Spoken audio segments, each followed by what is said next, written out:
नमस्कार दोस्तों, स्वागत है आपका दिव्य दृष्टि पाठशाला में। आज हम लोग पढ़ेंगे बौद्ध धर्म। बौद्ध धर्म क्या है, बौद्ध धर्म के संस्थापक कौन हैं, तो इसके बारे में हम लोग पढ़ेंगे बौद्ध धर्म के बारे में। यदि आपको हमारे वीडियोस पसंद आ रहे हो तो चैनल को लाइक एंड सब्सक्राइब जरूर कीजिएगा। और बौद्ध धर्म के संस्थापक कौन है? बौद्ध धर्म के संस्थापक गौतम बुद्ध हैं। इन्हें एशिया का पुंज यानी कि लाइट ऑफ एशिया कहा जाता है। इनकी माता की मृत्यु इनके जन्म के 7वें दिन ही हो गई थी। इनका लालन पोषण इनकी सौतेली माँ प्रजापति गौतमी ने किया था तथा इनके बचपन का नाम सिद्धार्थ था। बचपन से ही गौतम बुद्ध का मन आध्यात्मिकता की ओर था, इसलिए इनके पिता ने इनका विवाह 16 वर्ष की अवस्था में यशोधरा के साथ कर दिया था तथा इन्हें एक पुत्र की प्राप्ति हुई। इनके पुत्र का नाम राहुल था।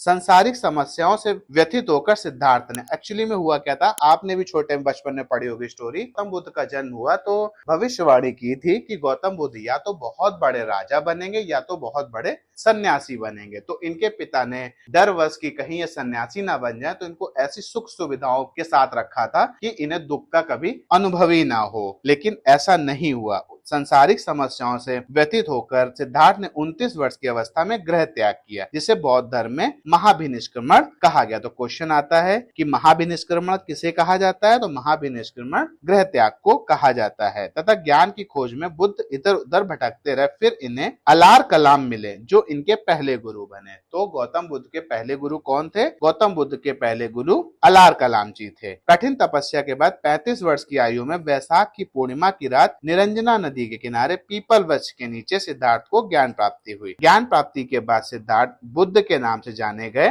और वह स्थान बोध गया कहलाया। बुद्ध ने अपना प्रथम उपदेश सारनाथ में दिया। ये भी क्वेश्चन आता है कि बुद्ध ने अपना प्रथम उपदेश कहाँ दिया था? बुद्ध ने अपना प्रथम उपदेश सारनाथ में दिया था, जिसे बौद्ध ग्रंथों में धर्म चक्र परिवर्तन कहा गया है। और उन्होंने यह उपदेश पाली भाषा में दिया। तो धर्म चक्र परिवर्तन किसे कहा गया है? धर्म चक्र परिवर्तन यह प्रथम उपदेश को कहा गया है। और ये किस भाषा में गौतम बुद्ध ने दिया था? या पाली भाषा में दिया था। नोट करके लिखेंगे हम लोग। बुद्ध ने अपने सर्वाधिक उपदेश कौशल देश की राजधानी श्रावस्ती में दिए हैं। महात्मा बुद्ध के प्रमुख अनुयायी थे। तो प्रमुख अनुयायी कौन कौन थे? बिंबिसार, प्रसेनजीत, उदयन। बुद्ध के अनुयायी दो भागों में विभाजित हुए। जैसे कि अभी हम लोगों ने पढ़ा था कि जैन धर्म भी दो भागों में विभाजित हुआ था, श्वेतांबर दिगंबर। इसी प्रकार बुद्ध के अनुयायी भी दो भागों में विभाजित हुए, भिक्षुक और उपासक। अब हम लोग पढ़ेंगे क्या है भिक्षुक, क्या है उपासक। बौद्ध धर्म का प्रचार करने के लिए संन्यास ग्रहण किया, यानी गृहस्थ जीवन से बिल्कुल ही अलग हो गए। और उपासक गृहस्थ जीवन व्यतीत करते हुए बौद्ध धर्म को अपनाया, यानी कि गृहस्थ में भी हैं और बौद्ध धर्म का भी प्रचार कर रहे हैं। तो बौद्ध संघ में सम्मिलित होने के लिए न्यूनतम आयु उस वर्ष कितनी थी?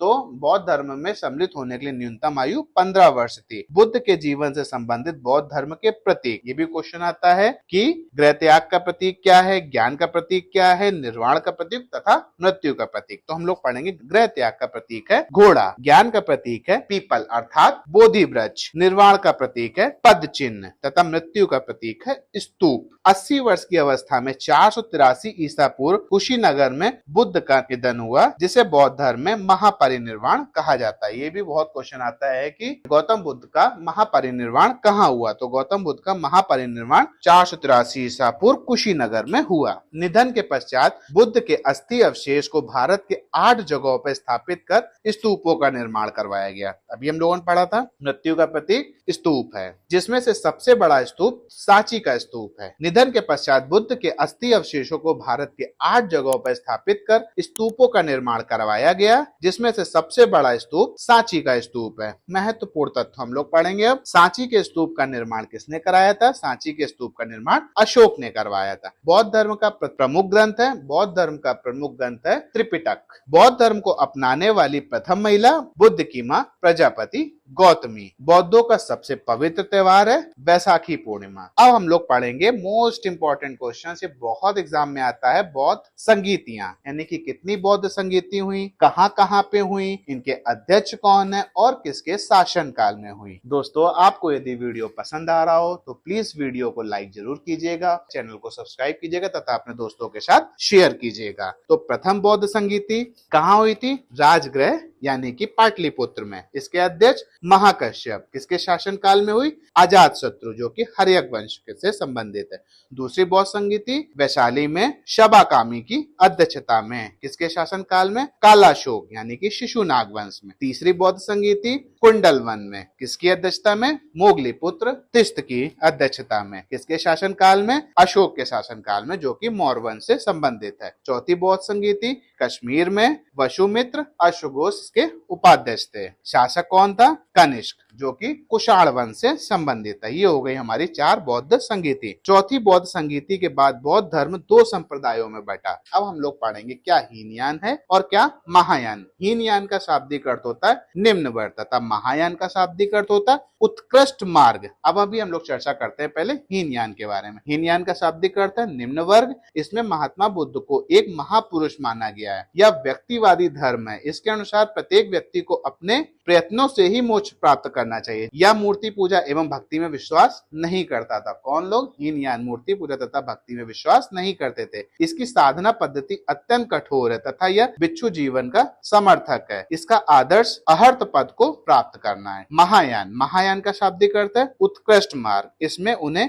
देवता माना जाता है। इसमें परोपकार पर बल दिया है। इसका उद्देश्य समस्त मानव जाति का कल्याण हो। यह आत्मा एवं पुनर्जन्म में विश्वास करता है। इनके सिद्धांत सरल एवं सर्वसाधारण के लिए सुलभ है। इसमें भिक्षु के साथ साथ समान उपासकों को भी महत्व दिया गया है। इसका आदर्श बोधिसत्व है। इसके प्रमुख संप्रदाय हैं शून्यवाद तथा विज्ञानवाद। शून्यवाद को माध्यमिक तथा विज्ञानवाद को योगाचार कहा गया। तो हीनयान और महायान आशा करता हूँ आपको समझ में आ गया होगा। अब हम लोग पढ़ेंगे बुद्ध के 4 आर्यसत्य। चैप्टर में बने रहिएगा। चैप्टर के बाद हम लोग इसके 15 से 20 MCQ करेंगे। उसके बाद चैप्टर को खत्म करेंगे। जितने भी MCQs हैं वो सब प्रीवियस ईयर पेपर्स में आए हुए हैं, तो वीडियो के अंत तक बने रहिएगा। बुद्ध के 4 आर्यसत्य। क्वेश्चन आता है कि बुद्ध के कितने आर्यसत्य हैं? बुद्ध के 4 आर्यसत्य हैं। कौन कौन से? दुख समुदाय, दुख निरोध तथा दुख निरोध गामिनी प्रतिपदा। अष्टांगिक मार्ग। कितने अष्टांगिक मार्ग हैं? अष्टांगिक जैसे हमको समझ में आ रहा, अष्ट माने 8, तो यानी 8 अष्टांगिक मार्ग हैं। सम्यक दृष्टि, सम्यक संकल्प, सम्यक वाक, सम्यक कर्मात, सम्यक आजीव, सम्यक व्यायाम, सम्यक स्मृति एवं सम्यक समाधि। बौद्ध धर्म के त्रिरत्न हैं। कितने रत्न हैं?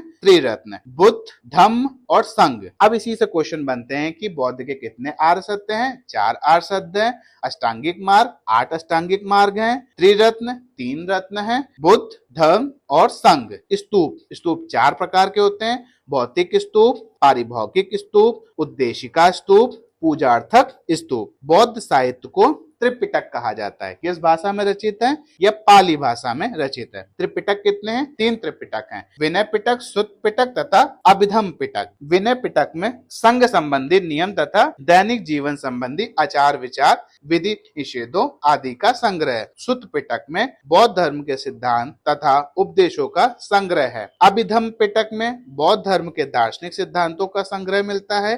प्राचीन काल में बौद्ध शिक्षा के 3 प्रमुख केंद्र थे। कौन कौन से? नालंदा, बल्लवी और विक्रमशिला।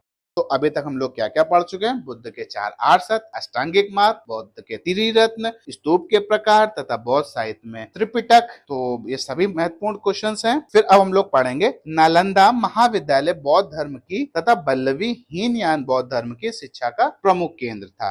नालंदा किसका था? महायान बौद्ध धर्म की तथा बल्लवी हीनयान बौद्ध धर्म की शिक्षा का प्रमुख केंद्र था। विक्रमशिला महावीर की स्थापना पाल नरेश धर्मपाल ने। विक्रमशिला महाविहार की स्थापना पाल नरेश धर्मपाल ने की थी। सर्वप्रथम कुमार गुप्त प्रथम ने नालंदा बौद्ध विहार को दान दिया था। तो जितना भी बहुत इंपॉर्टेंट में जितने भी महत्वपूर्ण क्वेश्चंस हो सकते थे वो सारे मैंने आपको पढ़ाया। हम लोग इसके MCQ लगाते हैं। MCQ जिसमें से सारे क्वेश्चन प्रीवियस ईयर के आए हुए हैं। तो वीडियो के अंत तक बने रहिएगा। अब हम लोग स्टार्ट करेंगे बौद्ध धर्म के MCQ। वीडियो अच्छा लग रहा हो तो चैनल को लाइक एंड सब्सक्राइब जरूर कीजिए और अपने दोस्तों के साथ शेयर कीजिए। क्वेश्चन नंबर 1, सांची का स्तूप का निर्माण किसने किया था? अशोक ने किया था। अजंता और एलोरा की गुफाएं भारत के किस राज्य में स्थित हैं? केरल, उड़ीसा, महाराष्ट्र, जम्मू और कश्मीर। तो इसका आंसर होगा ऑप्शन सी, महाराष्ट्र। इन्हें एशिया का प्रकाश भी कहा जाता है, यानी कि लाइट ऑफ एशिया। थ्योरी के स्टार्टिंग में ही हम लोगों ने पढ़ा था गौतम बुद्ध। तो किसे कहा जाता है? गौतम बुद्ध को। तो क्वेश्चन नंबर 3 का आंसर होगा, answer number A, Gautam Buddha. Gautam Buddha ने महापरिनिर्वाण निर्वाण कहाँ लिया था, यानी कि गौतम बुद्ध की मृत्यु कहाँ हुई थी। तो सबको पता है, इसका आंसर होगा option number B, Kushinagar. Sarnath स्तंभ का चक्र निम्न में से किसे इंगित करता है। ऑप्शन नंबर ए कानून, क्रांति, प्रगति, धर्म। तो इसका आंसर होगा ऑप्शन नंबर सी, प्रगति। कौन सा स्थान गौतम बुद्ध से संबंध नहीं है। सारनाथ, बोध गया, कुशीनगर, पावापुरी। आप लोगों ने जैन धर्म में पढ़ा था कि पावापुरी जैन धर्म से संबंधित है। तो पावापुरी में क्या हुआ था, पावापुरी में जैन धर्म के महावीर स्वामी की मृत्यु हुई थी। पावापुरी कहाँ पे, बिहार में। तो पावापुरी किससे संबंधित है, जैन धर्म से, ना कि गौतम बुद्ध से संबंधित है। तो गौतम बुद्ध से क्या क्या संबंधित है, सारनाथ, बोध गया एंड कुशीनगर। भगवान बुद्ध ने अपना पहला धर्मोपदेश कहाँ दिया था, लुम्बिनी, बोध गया, सारनाथ, कुशीनगर। तो इसका आंसर होगा आंसर नंबर सी, सारनाथ। विख्यात बोरोबुदुर बुद्ध मंदिर कहाँ स्थित है, नेपाल, श्रीलंका, इंडोनेशिया, मलेशिया। इसका आंसर होगा option number C, Indonesia. Next question, तो बुद्ध का जन्म कहाँ हुआ था। बुद्ध का जन्म 563 ईसा पूर्व कपिलवस्तु के लुम्बिनी में हुआ था। कहाँ हुआ था, कपिलवस्तु के लुम्बिनी में। नेक्स्ट क्वेश्चन, गौतम बुद्ध का वास्तविक नाम क्या था। Option number A Siddharth, Mahendra, Shridatt, Vishal Dutt. इसका आंसर होगा option number A, Siddharth. Next question, Tripitaka धर्म ग्रंथ का संबंध किस धर्म से। अभी हम लोगों ने पढ़ा था, त्रिपिटक 3 है, हिंदू, जैन, पारसी, बौद्ध। इसका आंसर होगा ऑप्शन नंबर डी, बौद्ध। नेक्स्ट क्वेश्चन, बौद्ध धर्म का संरक्षक कुषाण शासक कौन था। कौटिल्य, अशोक, विक्रमादित्य, कनिष्क। इसका आंसर होगा option number D, Kanishka. Next question, Buddha की मृत्यु जहां हुई थी वह स्थान अब कहाँ है। हिमाचल प्रदेश, मध्य प्रदेश, बिहार, उत्तर प्रदेश। तो इसका आंसर होगा option number D, Uttar Pradesh. Next question, धर्म चक्र परिवर्तन किया गया था। धर्म चक्र परिवर्तन कहाँ किया गया था, श्रावस्ती, सांची, सारनाथ, वैशाली। इसका आंसर होगा option number C, Sarnath. Buddha की मृत्यु नेक्स्ट क्वेश्चन किस वर्ष हुई थी। 483 ईसा पूर्व, 438 ईसा पूर्व, 453 ईसा पूर्व, 468 ईसा पूर्व। इसका आंसर होगा ऑप्शन नंबर ए, 483 ईसा पूर्व। नेक्स्ट क्वेश्चन, बुद्ध, धम्म और संघ मिलकर कहलाते हैं। तो इसका आंसर होगा ऑप्शन नंबर ए, त्रिरत्न। इसी के साथ हमारी बौद्ध धर्म की सीरीज कंप्लीट हुई। और आपको वीडियो अच्छा लगा हो तो वीडियो को लाइक, सब्सक्राइब एंड शेयर जरूर कीजिएगा। जल्दी मिलते हैं नेक्स्ट वीडियो में किसी न्यू टॉपिक के साथ।